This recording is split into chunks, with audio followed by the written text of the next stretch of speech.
السلام عليكم ورحمة الله وبركاته. اللهم صل وسلم وبارك على سيدنا محمد وعلى آله وصحبه أجمعين. النهارده هنعمل باستا بلورا بطريقة سهلة وبسيطة. معانا كوباية إلا ربع سمنة وكوباية إلا ربع سكر وثلاث كوبايات دقيق وثلاث بيضات وفانيليا سايلة ونص معلقة بيكنج باودر. أول حاجة هنحط كوباية إلا ربع سمنة عادي بدرجة حرارة الغرفة عادي، ونحط عليها كوباية إلا ربع سكر ونضربهم بالمضرب لحد ما يبقوا كريمي كده والسكر يدوب كده. ننزل بالبيض بيضة بيضة ونحط عليها شوية فانيليا سايلة أو فانيليا بودرة على حسب الموجود عندك، ونضربها. ولما تختفي البيضة الأولانية ننزل بالبيضة التانية وكذلك لحد ما نضرب الثلاث بيضات.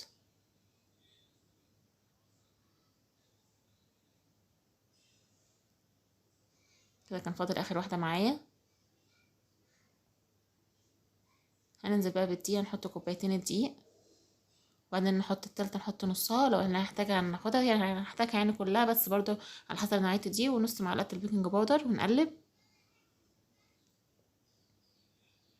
بسكوت سهل وخفيف جدا وحلو قوي وطري كده وطعمه حلو، يعني مقرمش وطري من جوه وطعمه حلو جدا.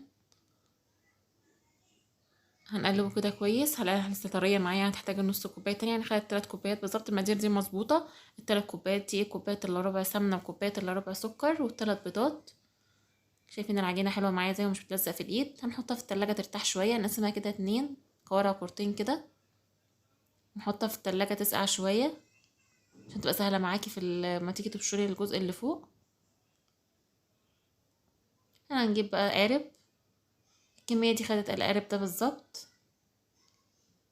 هندهنه سمنه تقريبا مقاس 30 في حاجه، 30 في 35 او حاجه زي كده.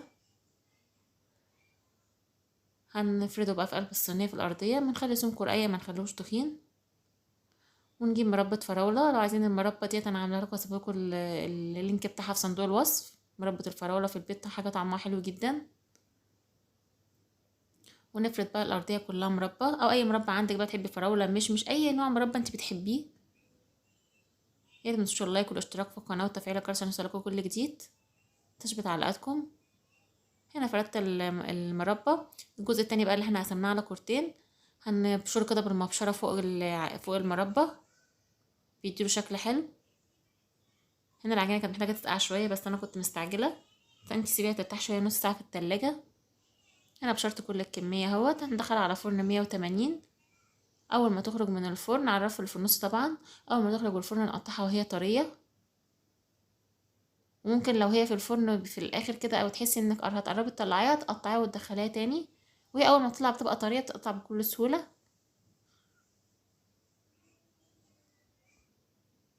طبعا احنا شايفين كده نقطعها بكل سهوله طريه خالص معانا وحلوه. حاجه كده حلوه، ولا منها كيكه ولا منها بسكوت، طعمها حلو قوي. شايفين من جوه عامله ازاي، بتقطع معانا بكل سهوله ازاي. متنسوش اللايك والاشتراك في القناه وتفعيل الجرس عشان يوصلكوا كل جديد. متنسوش تعليقاتكم، جربوها ان شاء الله مش هتندموا.